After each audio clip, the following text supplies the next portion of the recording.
Hello everybody and welcome to my channel. Today we are going to be starting our book club pick. It's actually October 16th. I'm starting it pretty early because I don't know how long it's going to take me. And I am determined to finish it. It's always a leap. It's always a leap if I'm reading a horror book, if I'm going to finish it or not, but we're going to be finishing this. I DNF'd last year's October pick, The Vampires of El Norte. I think it was last October. It was either October or September. The Vampires of El Norte. I am determined to read this whole book. So we're going to be reading The Gathering by CJ Tudor for the Lazy Book Club for October 2024. I've never read a CJ Tudor and I've really been wanting to, and I think I wanted to read the one last year, but everybody did not like that one. They said it was way too many characters, which is something I'm nervous for this book because I have heard that a couple of times for their books, because I know that they wrote, The Chalkman is also one that I really want to read. So there's like a couple that I want to read from this author, but I figured The Gathering is the perfect book for 2024. I think this is a new release this year. It is basically taking place in a snowy Alaskan village that is kind of cut off from everything else. And I can say that because we visited Alaska earlier this year in July. And I am not kidding you when I tell you it really, like, all the towns really are cut off from everything else. It's crazy. And they say, like, they'll literally, because we were on the lower part of it, like on the peninsula, we didn't get onto like the mainland, we stayed lower, and they have to have like their supplies flown in, and their grocery store, apparently the markup is like 3 times the price of what normal stuff is because it has to be flown in, and some products they just don't get because it doesn't keep and they can't fly it in. And I'm just like, that's crazy. And to like get anywhere, one of them, I want to say that there was like one bridge or no bridge, no, there was no bridge. You had to go by air or sea to get off this island. I want to say it was Juneau. I don't remember. We went to Juneau, Ketchikan, and Skagway, so those 3, and it was just like, I want to say the population of one of them, Skagway, was like 500 people or something. It was something crazy like that, or 3,000 people. It was crazy. So I 1000% am excited to read about a secluded Alaskan town, and vampires are just a thing that exists. I don't think that they're liked, but they exist, and they believe that, they're called colonies, and there's been a boy killed in the community and they think it's a vampire, and they want a cull to be called for, which is killing all the vampires. And our main detective girly, Barbara, is going to be coming and investigating it. She's like a vampire investigator, I think is what it said. I'm really excited. I'm really excited to read this. So anyway, this is what we're reading for the Lazy Book Club. If you don't know, the Lazy Book Club is a book club every month. I'm actually going to be putting some polls out. They probably are going out before this video is coming out, but I'm putting some polls out to ask if you guys want to do bi-monthly, because I asked this last year. If you want to stay monthly, go bi-monthly starting in February. So January we would take off, are we off in December? I don't remember if we're off in December. So I'm gonna have that poll out, and then depending on that, I might have a poll for picks already. That's probably gonna come in November, early November, picks for starting next year, but we'll see. We'll see. Haven't decided yet. The Lazy Book Club is a book club that is currently monthly, potentially bi-monthly next month. It just depends. Oh, look at Puppy. It just depends what people vote on, and you guys vote on a selection of normally like I think 5 or 6 picks, and they're normally fantasy, mystery, and that's kind of what I stick to. I'll throw in a romance every once in a while, see if someone wants to read that, but it generally is fantasy. And you kind of just read the book whenever you want to read it, and these videos will be here because I don't do lives. I just do a video about all my thoughts, all the spoilers, etc., and then you guys just watch the video whenever. And I normally put it up at the end of the month or beginning of next month. So that's why I call it the Lazy Book Club, because you can just do it whenever. So anyway, with that aside, we are going to be getting into The Gathering. I'm really excited and nervous, but I've been in a horror mood.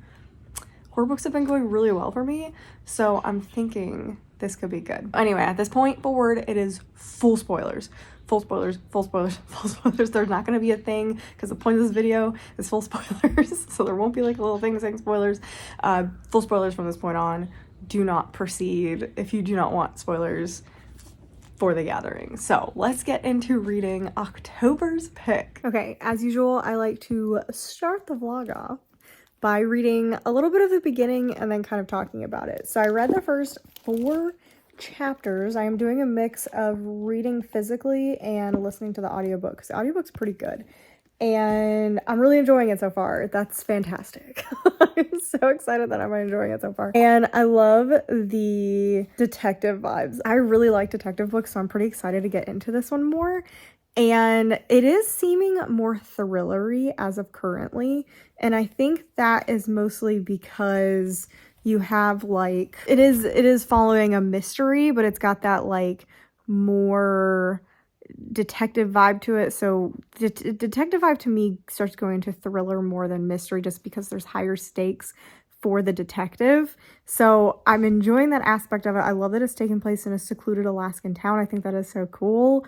And I'm really liking already Barbara. Barbara seems like a very down-to-earth, very badass character, and I love seeing a strong female detective. And she is specifically a vampire detective, where she goes and makes sure it's actually a vampire that's committing the crimes, because apparently they can have these like whole cullings of vampire covens or clans or whatever, which is crazy. So she is trying to decide if there was a boy who was killed, Marcus, in the Alaskan town, and she's trying to decide if it really is a vampire or if something else is going on, because the town, you can tell, is very vampires, and it does seem like there was another death that was contributed to a vampire, and there may have been a culling in the past that was not sanctioned by like the government or the police. So a lot going on already. Like there's 4 chapters, and you already, I feel like with little world building, I feel like you already understand the world pretty well just by her small interactions with people. And I feel like that's like masterful writing, which I'm loving. And it reads so fast. Like it just like is going. I am like trying to take it slow, because it's one of those things where it's kind of like it feels like I'm watching a TV series, a thriller TV series that's detective based. And so my brain is just kind of like absorbing it. And then I stop and I'm like, oh wait, what are the details that happen here? What are the details that happen here? So I'm trying not to go through it too fast. So I did end up rewinding to re-listen to the introduction of like, Marcus was the one killed and they think it's vampires, but she's not so sure.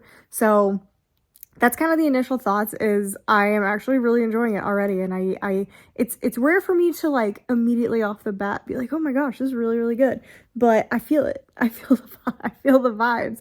So I'm just sitting here crocheting and listening to it right now, because I think my brain's a little fuzzy right now. So I am crocheting. That's the little ball of yarn. I'm making some blankets. So I just started this project today. So I'm having a good time. I'm having a really good time. So I'm waiting for my husband to come home. He is bringing dinner, because we were supposed to have HelloFresh, but they still, the box still hasn't arrived yet. So we're waiting for that. So he was like, I'm not cooking this late. We're doing Texas Roadhouse. I was like, okay. Fine. So anyway, I'm gonna keep reading. I am having a good time. I'm having a good time. Although now I'm regretting like starting this so early, because I definitely think I'm gonna be done this within a couple of days. So we'll see, but I am very much enjoying this one. I probably look familiar from the intro.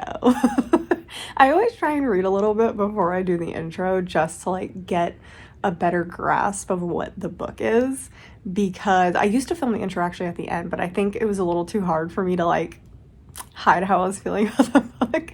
So I try to do it after like about 100 pages. I am actually 50% into the book at this point. I could not stop reading this. It also helps that the chapters are so short.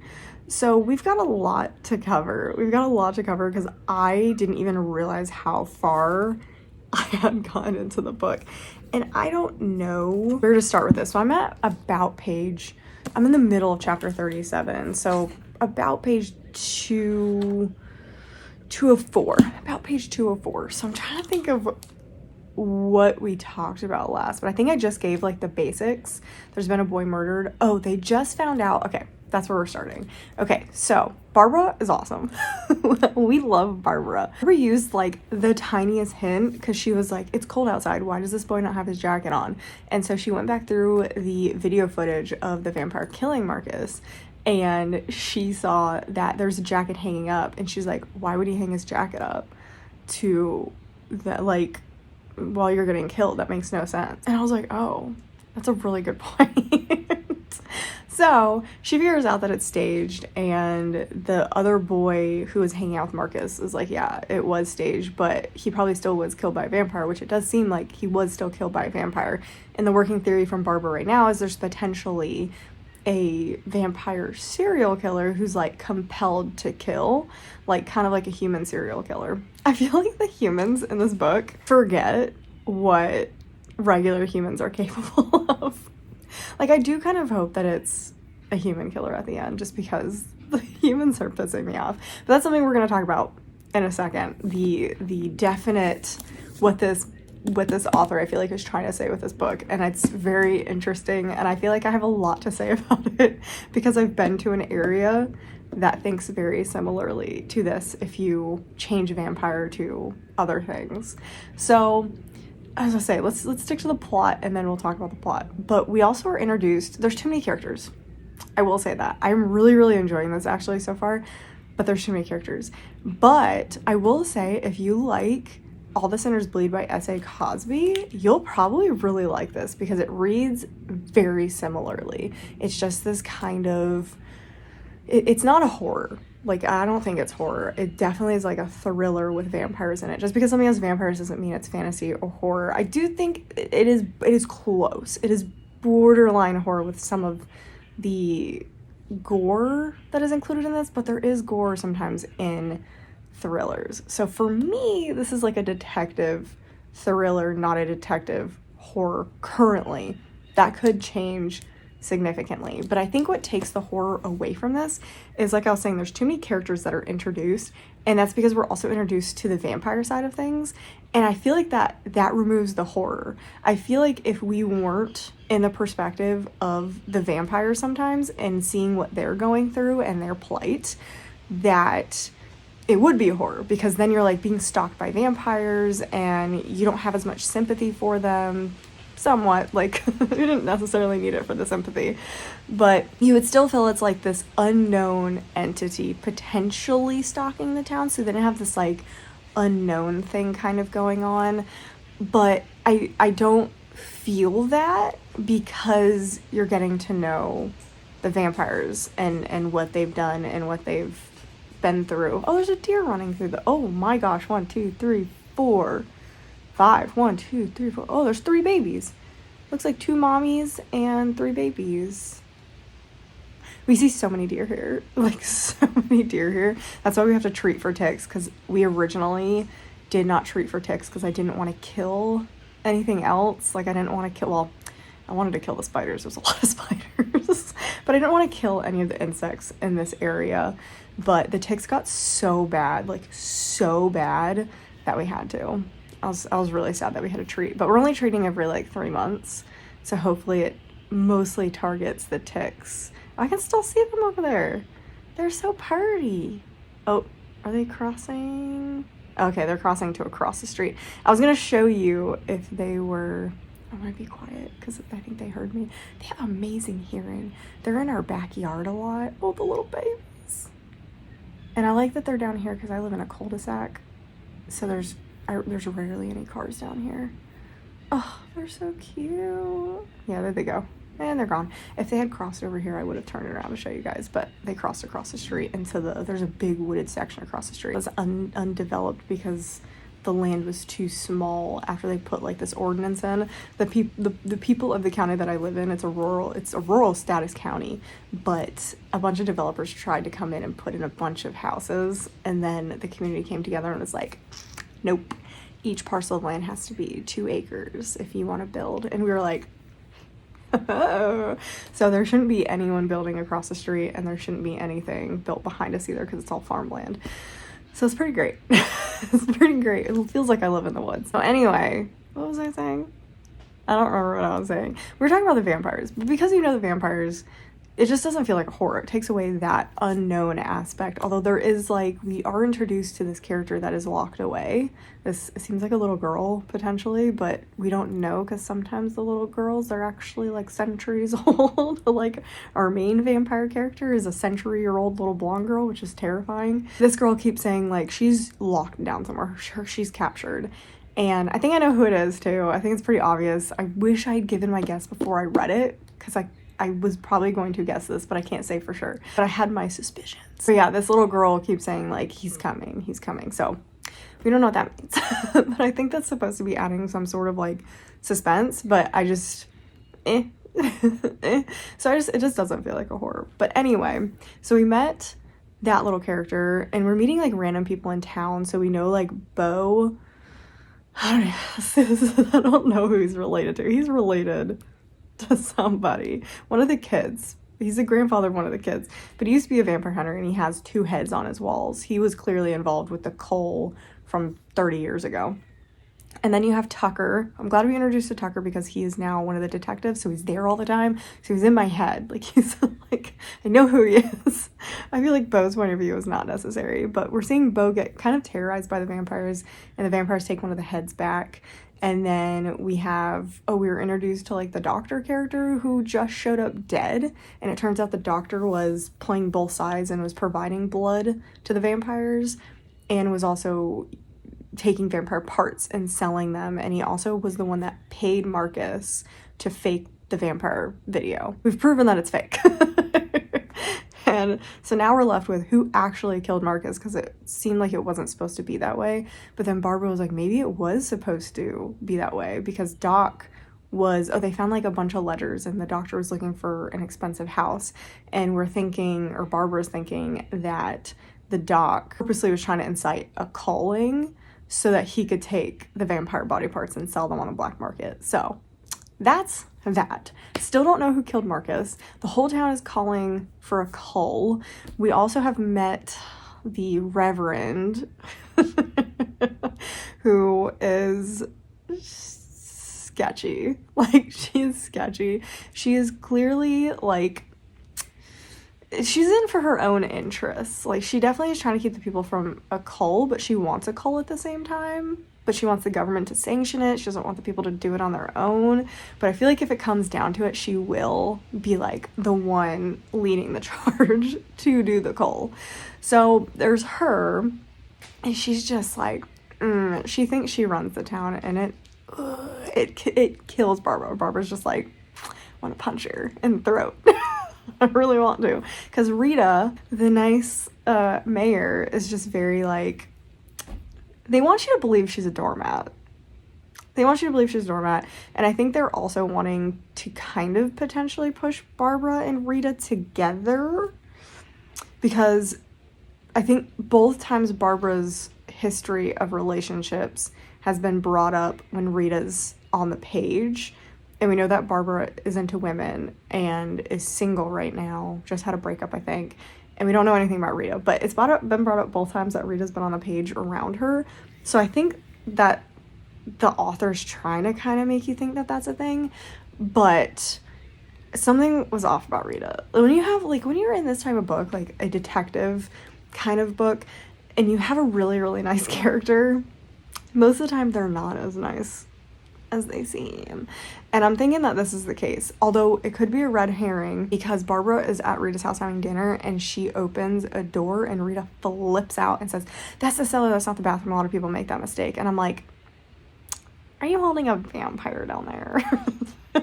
Are you holding the girl? Because the girl who's hidden somewhere talks about how there's stairs and someone comes downstairs and brings her a pitcher of blood and sometimes cookies. And I'm like, Rita? Is that you, Rita? So I'm thinking it's Rita. But I feel like that's so obvious. If it is that, I'm going to be very sad. I want that to be a red herring and I want it to be somebody else. But I can't think of anybody else except maybe Jess, who is Beau's daughter and who Tucker almost had a relationship with in the past. But now she hates him because vampires. I don't know. Anyway, So let's get into, I think that's where I'm at. Yeah, she's at Rita's house right now. I don't think I've missed anything super important other than Tucker was the sheriff or whatever back when the other murder happened, and he thinks that potentially he got it wrong and forced Aaron into a false confession of killing Todd. There's so many characters. And they're all like generic names. Barbara, Todd, Steven, Tucker's the only unique one. Marcus, Todd, Bo is a unique one, but I feel like that's pretty normal in the South. Not anymore, but it was. So the names are the names are so hard to keep straight. Who is the girl that I literally just said we were at? Rita. That's an even more unique name. Okay, so getting into the interesting setting. This is a very, very interesting setting because this is something that exists now. So basically take vampires out of the story. If you replace, there's definitely some parallels between vampires and Native Americans. Like there definitely feels like it's a struggle between Native Americans and like the Pilgrim situation. So there's definitely parallels going on there. So there's that overarching thing. But on top of that, if you, instead of replacing vampires with Native Americans, you could replace the vampires with the LGBTQ plus community or pretty much anyone not white. Because it reminds me so much of where my husband grew up. It's crazy reading about this because I feel like I'm transported there because it literally feels like they're living in the early 1900s still. Their belief system, how they do things, like it's actually crazy. When I first visited, I was like in absolute culture shock. They would call me city girl, and it was it was like, wow. And I love how it's brought up because they are like this to outsiders. Like, they don't necessarily trust outsiders, and they hate the government, anything relating to the government. And it's just such a self-preserving community that they don't like anything coming in and messing with that, especially not people that they don't understand. And I love how Barbara talks about them because I think it's complicated. These people are so complicated because there's so many problems, and a lot of the stuff that they talk about is so problematic. But then they'll turn around and like build someone's house for them for no expectations, no money, no nothing. We'll work through the night. And you're like, huh? But then put like a gay person in front of them and they'll tell them they're going to hell. And you're just like, what? Like, what? So it's crazy. It's actually crazy. So his area is the one that got hit super, super hard for the hurricane. The hurricane completely destroyed like his hometown. And they were out there rebuilding houses the next day, like all coming together, rebuilding people's houses, running to people's houses, using their own money. They were having people drive down and buying generators from the towns underneath using their own money and then distributing them to the old people there. And they were doing that all on their own. I don't know a lot of people who would do that. But then again, if you put a gay person or a black person in front of them, they're going to say something racist or they're going to say something bigoted. And it's like, what is this dichotomy? Like, what is this? And a lot of it is from fear. Like, it's clear. It's this like, gosh, I try to explain it to people. It's like the Rat King. I'm gonna use like a 30 Rock reference. It's like it's their beliefs. Their beliefs get so intertwined together because you only have, people don't move in and out really. Like, it's all the same people growing up, staying there, getting married to the same people living in this area, having kids, the kids all stay there, they get married to each other. It's this amalgamation of people who have never seen anything else in their life. So it's the same group of people just talking about the same thing, and there's nothing that comes in there and challenges anything that they believe in. So they still are super like very sexist towards women. Women working is still like women wearing pants, especially at church. Oh my gosh.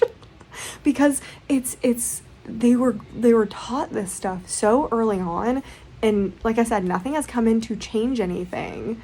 So they just keep believing the same thing. So like Lucas is a perfect example of the situation. He grew up around the same people who believe gay people are going to hell. They believe it's a choice. He grew up around, he had like, I think I've seen like one black person, like one. His mom works for the sheriff's department, and she had to put a census in, and it was like 0.5% black. And the census people call them and are like, I think you messed up like your numbers. And they're like, no. So like, that's crazy. And he just grew up around people who believe that it's like the family unit thing. That's really what this area is about. And so he went to college. He actually got out, which is something that doesn't happen. But his parents had him go. His parents were like, go, get out, go to a really good college, go to school. We don't want you to come back and do the same thing that everybody else is doing. Because you're just stuck here. And so he went off to college, and his roommate was gay. Had no idea. And that's why it's so strange, because in his head, it's almost like they thought gay people would be like aliens, like they'd have a siren, because they'd never met any before. So they're afraid of them because they've never met them before. So he was like, oh. Oh, because I'm pretty sure he was taught like that gay people were evil, and that they would go after children, and they would force you to be gay with them. No. So my husband once had that experience. He was like, oh. So that like rocked his world. And now 20 years later, it's, yeah, totally different belief system, totally different person. So it's crazy what even one experience, how that could change people so much. But because these people are all stuck in the same area, there's nothing changing their belief system. And that's what this is. This is literally what this is these people are so stuck in their ways from years and years and years of being this way. It's so hard to get them out of that, and they just continue to spread those beliefs down through generations, and that it just gets more and more stuck. So until something changes, it's stuck that way. So reading this, I was just like, oh my gosh, this is so similar to stuff that I've experienced in this area. And so it's crazy. It was crazy. And I feel like that this is what this book is going for, because Barbara talks about how it's such a strange experience being around these people who can be so kind and then so cruel at the same time. Like, you have the grandma who has raised her children and is feeding the homeless, and she's calling for vampire executions. And you're like, oh my gosh. So I think this was such a fantastic setting. It was such a good setting because it's complicated. It's like, it's so complicated, and I love it. And it's so interesting to read how she's dealing with it. And it's something that still plagues the world, these pockets of areas where you just don't know stuff like this exists. So I thought it was a very interesting way by making it vampires, because the second you put like the LGBTQ plus community, or Native Americans, or black people, or anybody of color as the ones against the white people, a lot of people aren't going to read it. I mean, that's what it is. A lot of people are going to see that, and it's gonna go right over their head, and they don't want to read it. So All the Sinners Bleed, this is why I said, if you like this, you should read All the Sinners Bleed, because All the Sinners Bleed takes place in a redneck. It's very similar. It's a very secluded, isolated area where you do have a black population, but they're kind of like separated from the white side. They still have basically segregation in place, and the white side thinks that the black side committed this murder, and the black side doesn't trust the white side and stuff like that. So it is very similar, but CJ Tudor did it in a way to kind of trick people into reading it. I would say people who don't want to read about the political side of it will read this and be like, oh, it was just a horror book. But yeah, there's way more to it than that. There's at least I think there is. Who knows? I could be totally reading into this.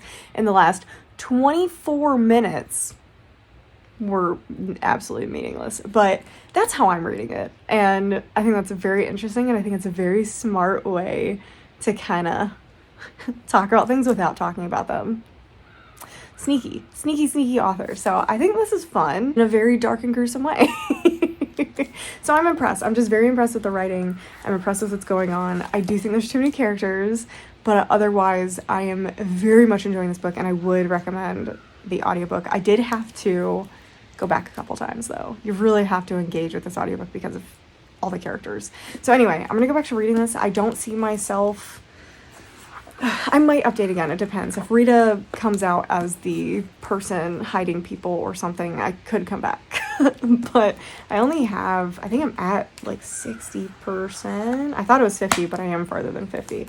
Might be at the 60% mark, so potentially at the very end I might come back, but otherwise I'm just gonna keep listening to it and vibing. I have a ton of laundry to fold, so we're gonna fold some laundry while reading this book. I'm giving it 5 stars.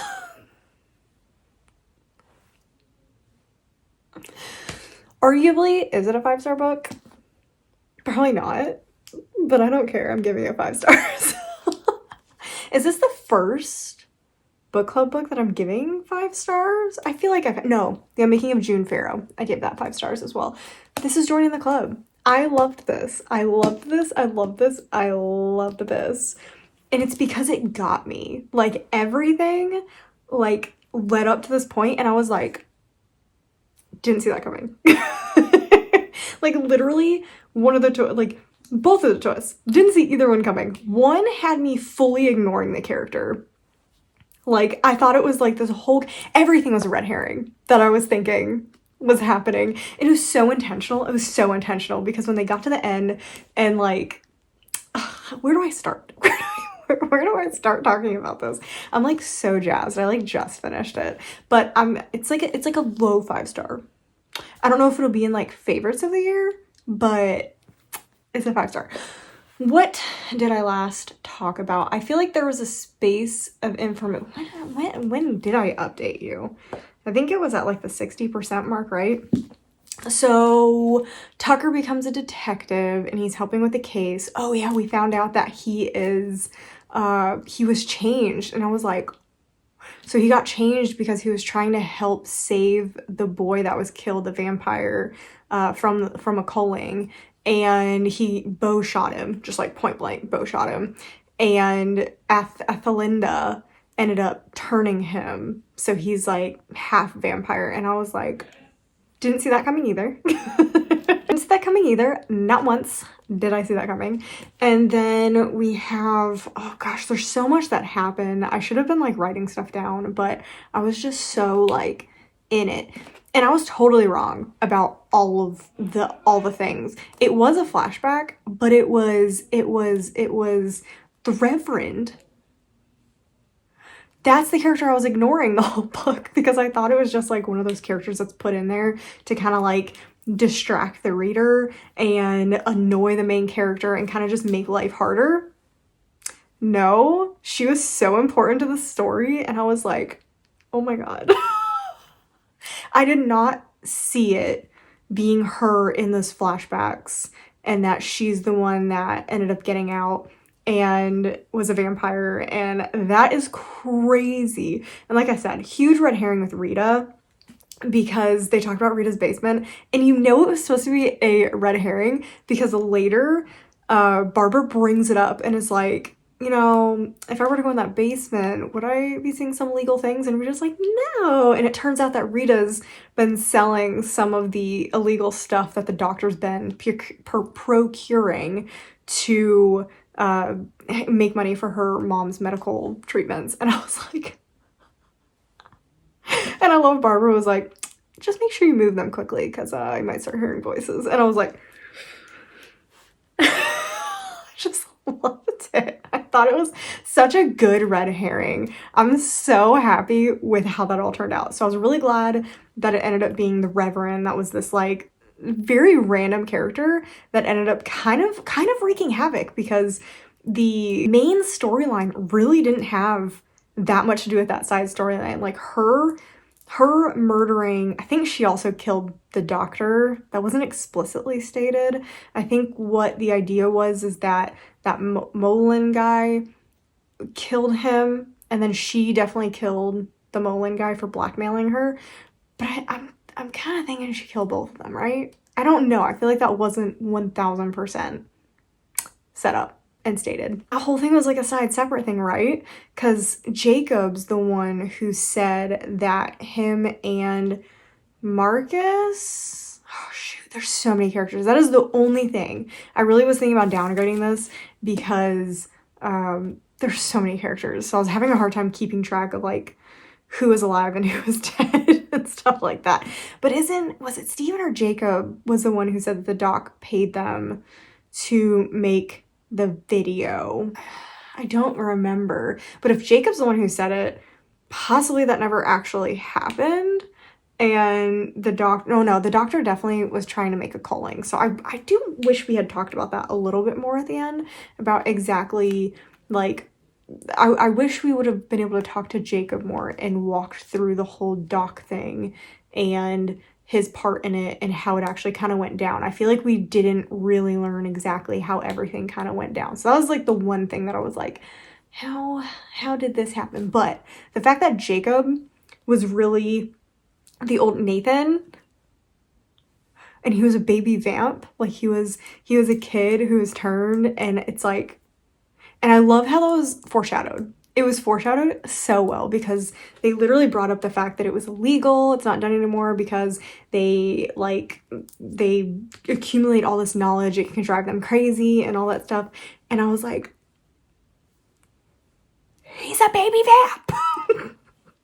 Not really a baby vamp, but he's a young person. I look crazy right now. I'm literally going to shower right after this.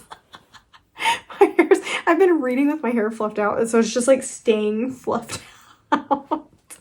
So he's just a kid that was turned as a vampire and has obviously kind of gone crazy. But the fact that Nathan and Jacob were the same person is so good. It's so good. I loved that. And then to make it like the best, to make it even better, it seems like there's gonna be another book. Guys, I need another book. I need another book. I need another book. We've already set up the new case. Oh my gosh. Where we have Barbara, Pray for Mercy, and we have our new case that we can just go right into. I'm about to buy like every CJ Tudor book that I can get my hands on. I so enjoyed this. I'm so happy. So happy. Okay, so I think that's kind of everything. Like, there's a lot that happened at the end. Oh, and the fact that Jacob faked like his death kind of, or Nathan, oh my gosh. Oh my gosh. And like the knocking at the refrigerator door, I was like, that's terrifying. So I love that. I do still think this is more of a thriller than a horror. I do think that. I do think this is it's a borderline. It's a very borderline. But I think this will satisfy horror fans and it will satisfy thriller fans. Although you do have to get through all the characters. I do think some people are really not going to like this because of how bogged down with characters it is. But other than that, I think this was so phenomenal. So, questions. Definitely what you think, like what were Nathan / Jacob, like that whole situation with the doctor, like, because I don't fully understand it, and maybe I just missed something because I was so like while reading the book. But what was the whole deal with Jacob, the doc, and I think it was Marcus who was killed with that situation? I don't know if they actually explained it that well, but I did not see an explanation. So I'd love if you guys want to interpret that some way or tell me what the explanation is. That would be great. Then tell me what you thought about the setting, what you thought about the characters, your favorite characters, your least favorite characters, your favorite parts of the books, your least favorite part of the book, just generally what you rated it, obviously. And if you are going to continue in the series, if this is going to be a series, I feel like it definitely set up as a series. So I'm really hoping it's a series. And thoughts about that and where the series could kind of go from here. If you also wanted her to get with Rita, that's what I wanted. I wanted her to get with Rita, and that did not happen. I was very sad. And definitely, if you liked this, I 100% agree you should try All the Sinners Bleed by S.A. Cosby. It is a very similar vibe, but it's definitely more thriller. It is crime fiction, thriller, no vampires, so it doesn't have that aspect in it, but it's very similar in the situations going on and the character developments and stuff like that. I do like this one better, but I think it's because I liked Barbara as a character a lot. And again, I think this wrapped up really interestingly. I don't think All the Sinners Bleed had the best ending compared to the rest of the book, which is why that one got a 4-star and this one got a 5. But I would definitely recommend that one. If you have any recommendations based on reading this book of what I should try next, and if you've read any other CJ Tudor books, definitely let me know which ones you liked and which ones you didn't like. And I'm trying to think of other questions. What did you think about the vampires versus, or the colony versus the humans, and kind of that idea in this story and how it was done? And what do you think about the writing? I love the writing. And yeah, I think that's everything that I have. And what do you think about the ending? Did you like the twist with the preacher or the reverend being a vampire? I loved it. I loved it. I'm trying to remember what our book club pick is in November. I literally don't remember. I literally just stopped this video to go check what the November book is, and I forgot. It's because I just picked one. That's why I don't remember. And it is The Wren in the Holly Library. I know a lot of people already have this book because it was a huge hot release. Oh my gosh. And then Fairy Loot also did an edition of it, so I know a lot of people got it from that. So this is a romantasy, but I've heard some pretty good things about it, so I am very excited about this. It's definitely a book that I wanted to read before the end of the year. And then December is a special month because we are not reading a book for the book club, which is crazy. We were taking December off because it's just going to be a very busy month. Last year when we did the book club in December, I was so busy that I was like, oh, struggling, struggling to read the book. So we're definitely going to take it off. I said, finish your sequels, read some sequels, maybe start some new things, but definitely try and finish off those series that you want to finish off for the year, and or advance in them so you're caught up for 2025. So I think that sounds fun. I will probably do a reading vlog of the series for the book club to prove that I'm doing it. So that will come out probably at the end of December. But yeah, I think that is about everything. Thank you guys for joining me in the book club. If you guys enjoyed the book as much as I did, I am still in shock. Remember when I said this could have been a DNF? It's crazy times. Absolutely crazy times. So anyway, I hope you guys enjoyed the video. Make sure you like the video if you enjoyed it. Make sure you subscribe if you haven't subscribed yet, although I assume most of you already subscribed if you've made it this far into the Lazy Book Club. And definitely leave a comment down below on all the things that we've talked about. I have been a little bit slow getting to comments because I've just been bad at it lately. I still read them anytime they come in. I just need to go through and actually respond to them. I do read every single one of them, unless my YouTube hides them. They sometimes do that. And I'll go and I'm like, I never saw this.